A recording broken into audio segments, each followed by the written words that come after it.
So, some of my favourite Easter eggs in games are when the Easter egg references another game. Now, we've all seen our fair share of Dark Souls and Portal references before, so that's why today I wanted to take a look at Easter eggs that reference other games that I bet you didn't know.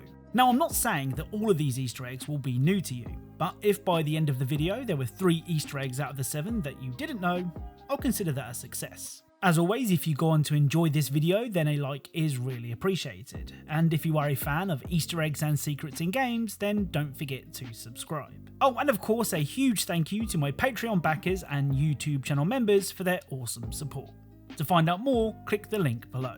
Anyway, without further delay, let's get started. Right, first up is High on Life. Now, High on Life isn't afraid to reference just about anything. I mean, early on in the game, you can kill a childlike NPC, and it will even point out that Fallout doesn't let you do that. Well, the Easter egg that I've chosen from High on Life references one of video games' most iconic boss fights. During the Nipulon fight, Nipulon will say this. Alright, let's see how many hours you logged in Fortnite, or Minecraft. Do you play those games? Trying to do a sort of Psycho Mantis thing, but I can't actually access your play data. Let's just say you played 90 hours of Rocket League. Wow. Quite the auto sports fanatic, huh? Hey, here's a hack for you. Switch to the other controller port and you won't be able to hurt me. Just kidding. There aren't any controller ports anymore. Look, So, Nipulon checking your game history and then telling you to switch controller ports is a reference to Psycho Mantis from Metal Gear Solid. In that game, Psycho Mantis would read your memory card and comment on the games that you'd played, and the only way to hurt him was to plug your controller into controller port 2, which as a kid blew my mind. Speaking of Metal Gear Solid, up next is Metal Gear Solid 3 Snake Eater. In 2006, 2 years after Snake Eater released, a special edition of the game called Subsistence made its way to store shelves. Subsistence came with the original game and a whole bunch of cool extras and bonuses, so much so that the game required 3 discs. One of these bonuses was the Snake vs Monkey mode, which sees Snake's priorities shift from saving the world to capturing monkeys. Something that he isn't all too happy about. But it is a rescue mission. Rescuing who? Apes. What? In fact, Snake is so reluctant to do the job that he even recommends some other stealth experts who could fill in for him. It's not like someone else couldn't handle a stealth mission. Don't say that.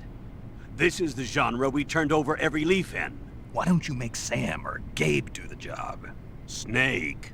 Isn't this just some monkey catching action? So the names that Snake mentions are actually references to other stealth game heroes. Sam is Sam Fisher of the Splinter Cell series, and Gabe is Gabriel Logan from Siphon Filter. Next up is Uncertain Last Quiet Day. Now, the reason that many of you may not be familiar with this Easter egg is because many of you have probably never heard of this game. Uncertain Last Quiet Day is a story-driven adventure game that sees you playing as an engineering robot in a world where humans are extinct. Now, to be clear, it's not on the same storytelling level as the likes of Telltale's The Walking Dead, but if you're a fan of those games, you might find something that you like here. Anyway, when you try and look for an informant in an apartment building, if you instead head down the alley next to the building and inspect the trash, you can find this.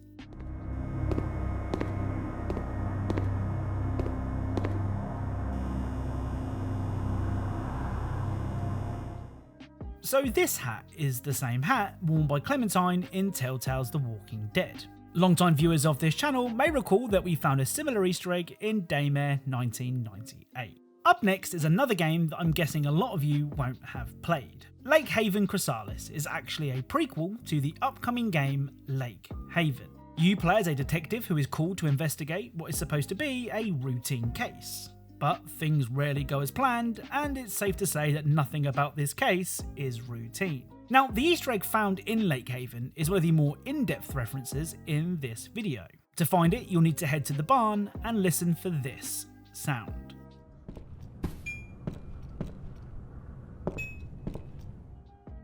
So this sound means that you are close to finding a needle in a haystack. Seriously. After hearing the sound, just spam the action button until you find the needle. and head below the nearby house and use it to unlock this door.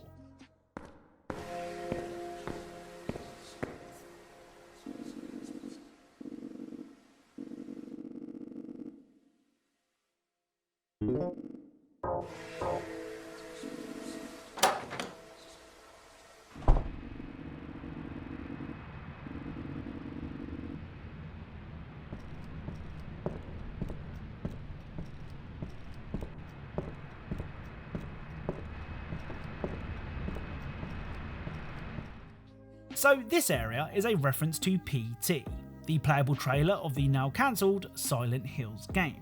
Now unfortunately, or fortunately depending on how scared you like to be, the ghostly presence that haunted PT isn't hiding in the house. But when you try to leave, this will happen.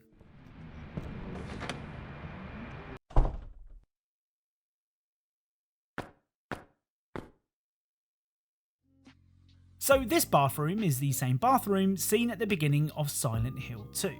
If you exit the toilets, you'll find yourself in Silent Hill. Like I said, this wasn't just a simple reference. Some effort was made to pay tribute to one of video game's most iconic series. Next up is Mr. Hopps Playhouse 3. When playing Stage 1F, you can walk through a wall and find a switch. Now, it's not immediately clear what this switch does, but if you explore the level further, you can find this.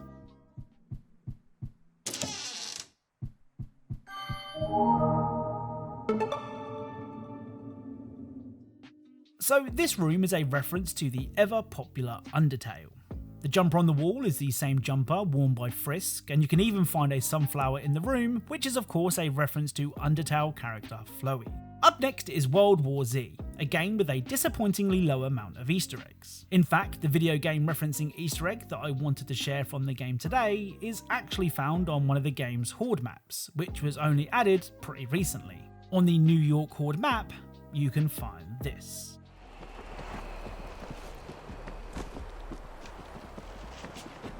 Watch for the lurker.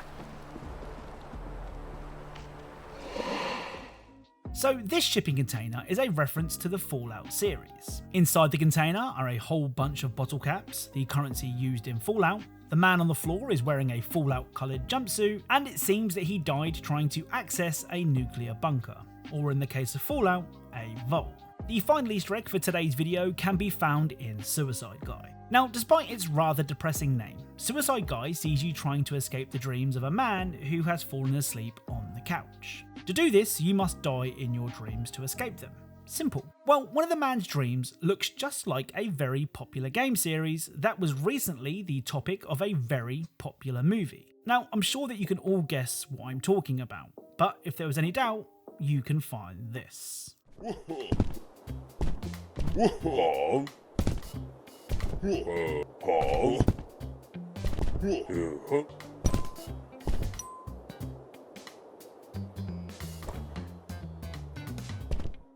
So this green hat obviously belongs to Super Mario's brother, Luigi. So that's it. If you enjoyed this video, I'd love it if you could leave a like, subscribe for more videos just like this one. Thank you all for watching, and I'll speak to you all soon.